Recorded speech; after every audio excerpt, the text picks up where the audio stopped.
गरुडगमन तव चरणकमलमिह मनसि लसतु मम नित्यम्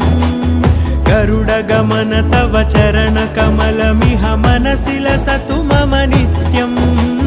मनसि लसतु मम नित्यम् मम तापमपाकुरु देव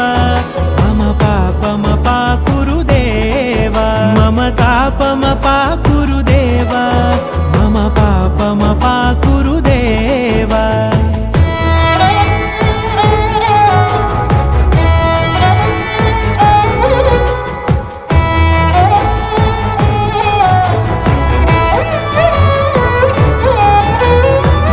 जनयन विधिनमुचिहरण मुख विबुध विनुत पद पद्मा जल जनयन विधिनमुचिहरण मुख विबुध विनुत पद पद्मा विबुध विनुत पद पद्मा